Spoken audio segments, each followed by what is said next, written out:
जब जनता का समाधान जब छोटे अधिकारियों के पास नहीं होता है और छोटे लेवल के जो अधिकारी होते हैं जो जनता का काम ईमानदारी से नहीं करते, तब अपनी समस्या का समाधान कराने के लिए जनता जिले के जो टॉप अधिकारी होते हैं, आला अधिकारी होते हैं, जिन्हें आईएएस या फिर आईपीएस अधिकारी बोला जाता है, उनके पास अपनी समस्या शिकायत को लेकर के जाते हैं।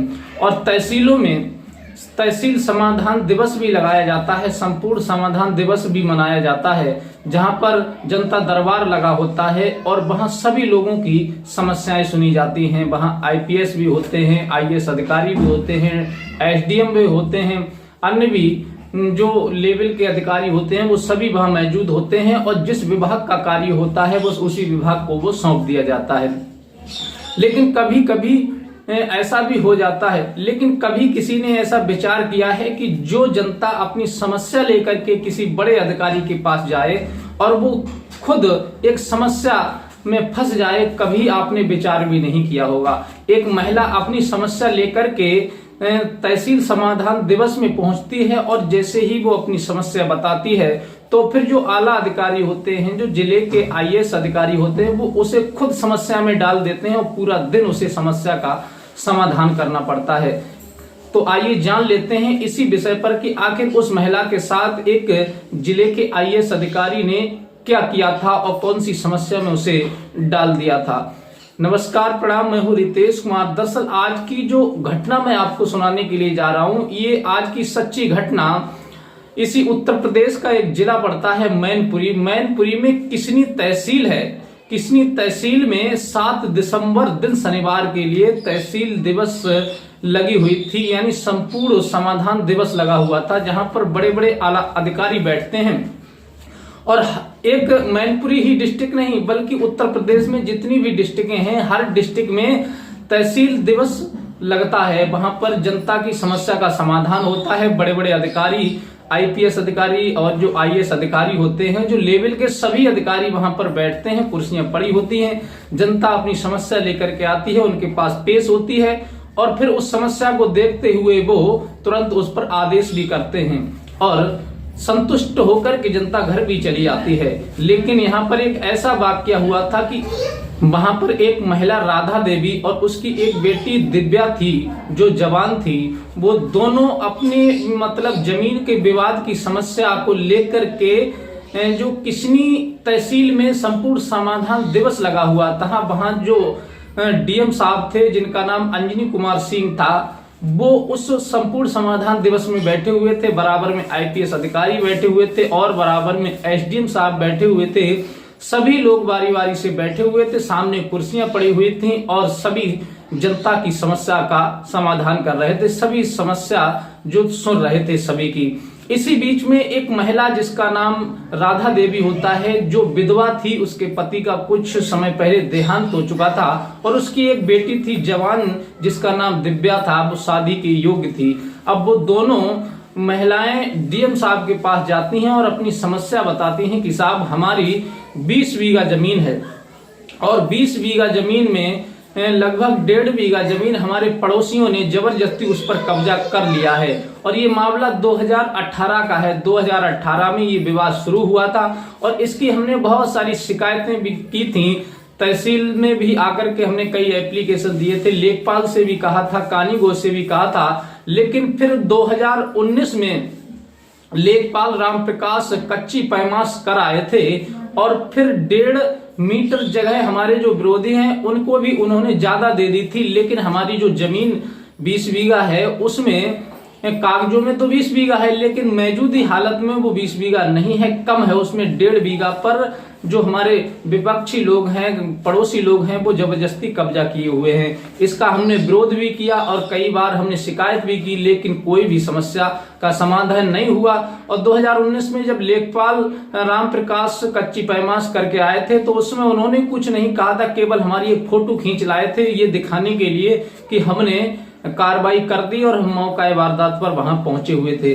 और जो पड़ोसी लोग हैं, जो हमारे विपक्षी हैं, वो दबंग टॉप के हैं, उन्होंने हमारे साथ बहुत ज्यादा बदतमीजी की है और वो हर समय हमको सताते हैं, क्योंकि हमारे घर में ना तो कोई पुरुष है, केवल हम माँ बेटी हैं, बस 2 ही कोई कमाने वाला नहीं है, हमारे पास कोई रोजगार का साधन नहीं है। इस वजह से हम बहुत ज्यादा पैसे की तंगी से परेशान हैं और हमारी समस्या का कहीं समाधान नहीं हो रहा है।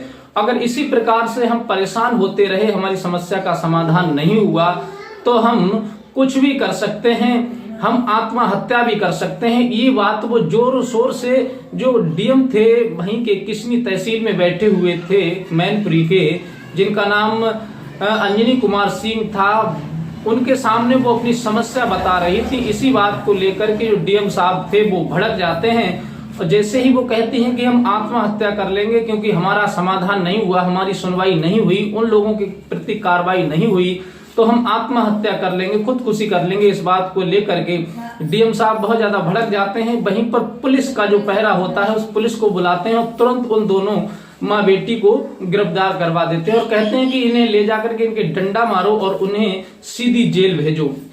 उसी समय उन्हें गिरफ्तार करवा लिया जाता है और गिरफ्तार करवाने के बाद पुलिस उन्हें लेकर के चल देती है। फिर इसमें पत्रकारों ने जब उनसे बात की थी डीएम साहब से, तो डीएम साहब कहते हैं कि ये महिलाएं आत्महत्या करने की धमकी दे रही थी, तो हमने इनकी आत्मरक्षा के लिए, इनकी सुरक्षा के लिए पुलिस कस्टडी में इन्हें दे दिया है। और फिर इधर एसडीएम साहब जो हैं, एसडीएम साहब का कहना है कि इन महिलाओं के लिए जो एसडीएम है गोपाल शर्मा, इन्होंने बताया कि महिलाओं ने फिर बाद में माफी भी मांगी थी कि हमसे गलती हो गई और हम इस तरह की बातें अब नहीं कहेंगे। तो इनके लिए यहाँ से ले जाकर के कोतवाली में बिठाया गया था, 3 घंटे लगभग कोतवाली में बिठाया। फिर उसके बाद इन्हें मेडिकल जांच के लिए भेजा गया था, मेडिकल जांच से फिर कोतवाली लाया गया था। फिर इनके लिए मुचकुला का जो फार्म होता है उसको भर करके इन्हें जमानत पर छोड़ दिया गया है, जेल नहीं भेजा गया है। इनकी मतलब इन्होंने जो माफी मांगी थी उसको देखते हुए इधर तो उन्हें छोड़ दिया गया है। लेकिन ये जो वीडियो वायरल हुई है कि डीएम साहब के आदेश पर एक विधवा माँ और बेटी जो अपनी समस्या लेकर के आई थी, उन्हें तत्काल डीएम साहब ने उन्हें जेल भेजने का आदेश दे दिया। इस बात का चारों तरफ जोरों शोरों से चर्चाएं चल रही हैं। अब आगे देखते हैं कि ये मैडम ने जो नाम बताए हैं कि जो विपक्षी लोग हैं वो किस तरह से इनकी जमीन पर जबरदस्ती कब्जा किए हुए हैं। इनका एक का नाम है विपक्षी का सुनील और एक का नाम है अनिल, दूसरे का सुभाष और तीसरे का काशीराम और चौथे का राकेश और 5वें का विवेक।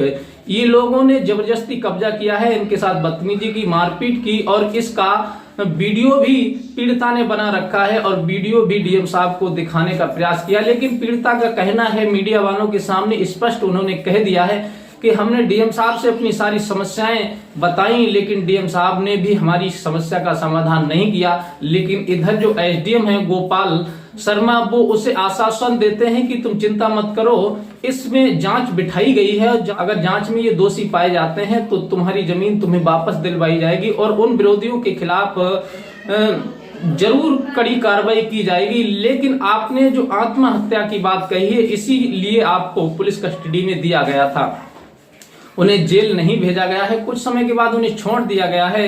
तो ये बड़ा गंभीर विषय है कि अगर कोई भी व्यक्ति अपनी समस्या लेकर के जाए और उसकी कहीं सुनवाई नहीं होती तो इंसान ऊब ही जाता है।